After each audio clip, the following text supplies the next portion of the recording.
తినడం కూడా ఓ పండగే. మొరాకో మరి మాకో? పూర్తి వివరాలకు చదవండి రేపటి సాక్షి దినపత్రిక. వలతో బడా వ్యాపారవేత్తలను టార్గెట్ చేయటం, ఆపై బ్లాక్ మెయిలింగ్తో క్యాష్ కొట్టేయటం. ఇది ముంబై నటిగా చెప్పుకు తిరిగే కాదంబరి జత్వానీ అసలు కథ.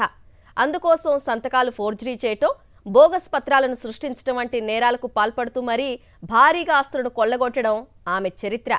ఆమె గతమంతా నేరాల పుట్ట. వృత్తిరీత్యా నటి అయినప్పటికీ ప్రవృత్తి మాత్రం ఖతర్నాక్ కిలాడి. ఈ విషయాలన్నీ పలు ఆధారాలతో సహా నిర్ధారణ అయ్యాయి. వలపుల వల, బ్లాక్మెయిలింగ్, ఫోర్జరీ దందా కోసం కాదంబరి జత్వానీ పగడ్బందీగా వ్యవహరించేవారు. పోలీసుల విచారణలో ఆమె అక్రమాలన్నీ పూర్తి ఆధారాలతో సహా బట్టబయలయ్యాయి. అవేంటంటే, కాదంబరి జత్వానికి 2 పాస్పోర్ట్లు, 2 ఆధార్ కార్డులు ఉన్నాయి. ఒక్కొక్కరి వద్ద ఒక్కో పేరుతో పరిచయం చేసుకునేది. ఈ పగడ్బందీ దందాలో కాదంబరి తమ్ముడు అంబరీష్ జత్వానీ కూడా ప్రధాన పాత్రధారే. దుబాయ్లో రియల్ ఎస్టేట్ వ్యాపారం చేసే తన తమ్ముడికి అండర్వరల్డ్ మాఫియాతో సంబంధాలు ఉన్నాయని, ఆ మాఫియా ద్వారా అంతం చేస్తామని కూడా కాదంబరి తీవ్రస్థాయిలో బెదిరించేవారు.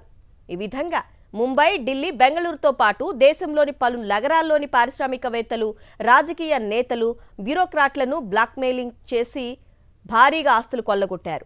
ఏషియన్ పెయింట్స్ ప్రమోటర్ మాలావ్ దాని కూడా ఆమె బాధితుల జాబితాలో ఉన్నారు. ఆయన ఫిర్యాదుతో ముంబైలోని గమ్దేవ్ పోలీస్ స్టేషన్లో ఆమెపై కేసు నమోదు చేశారు. అదే రీతిలో దేశంలోనే ప్రముఖ పారిశ్రామికవేత్త సజ్జన్ జిందాల్పై తప్పుడు ఆరోపణలతో బ్లాక్మెయిలింగ్కు పాల్పడింది. తనకు అలవాటైన రీతిలోనే కాదంబరి జత్వానీ ఓ రాజకీయ నేత కుక్కల విద్యాసాగర్పై వల విసిరి అనంతరం బ్లాక్మెయిలింగ్కు పాల్పడింది. ఆయన నుంచి భారీగా డబ్బులు వసూలు చేయడమే కాకుండా దుబాయ్లోని మాఫియాతో అంతం చేయిస్తానని బెదిరించింది. విద్యాసాగర్కు చెందిన జగ్గయ్యపేటలో సర్వే నెంబర్ 396-2A2H1తో 5 ఎకరాల భూమిని ఫోర్జరీ పత్రాలతో సొంతం చేసుకుంది. ఆ భూమిని మరొకరికి విక్రయించేందుకు ఒప్పందం కుదుర్చుకోవడంతో ఈ ఏడాది ఫిబ్రవరిలో విద్యాసాగర్కు విషయం తెలిసింది. దాంతో ఆయన పోలీసులకు ఫిర్యాదు చేశారు. ఆ ఫిర్యాదుపై స్పందించిన విజయవాడ పోలీసులు చట్టానికి లోబడి విచారణ నిర్వహించారు. ఎఫ్ఐఆర్ నమోదు చేసి మెజిస్ట్రేట్ నుంచి సర్చ్ వారెంట్ తీసుకుని ముంబై వెళ్లారు. ముంబై పోలీసుల సమక్షంలోనే జత్వానీని అరెస్టు చేసి అక్కడి మెజిస్ట్రేట్ ఎదుట హాజరుపరిచారు. ఆమెను ఏపీకి తీసుకొచ్చేందుకు ట్రాన్సిట్ వారెంట్ కూడా కోర్టు జారీ చేసింది. దాంతో కాదంబరి జత్వానీని పోలీసులు విజయవాడ తీసుకొచ్చి అదే రోజు స్థానిక మెజిస్ట్రేట్ ఎదుట హాజరుపరిచారు.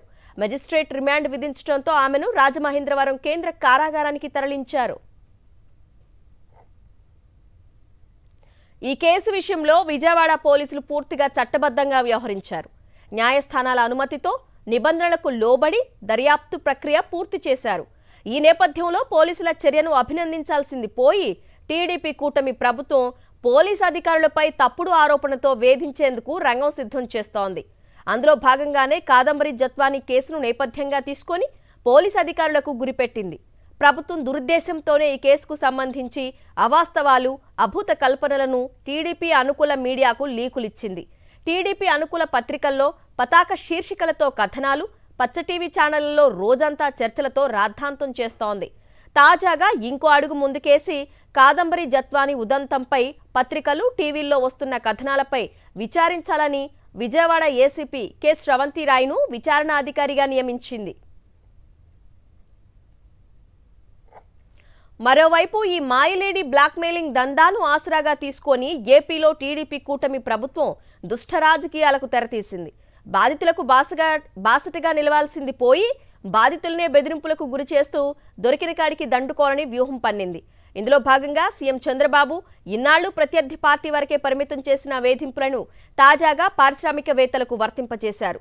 ఈ పరంపరలో బడా పారిశ్రామికవేత్త సజ్జన్ జిందాల్ను తాజాగా ఈ కేసులోకి లాగుతున్నారు. ఇందుకు ఎల్లో మీడియా ఆయన వ్యక్తిత్వ హననానికి పాల్పడుతూ ఊతమిస్తోంది.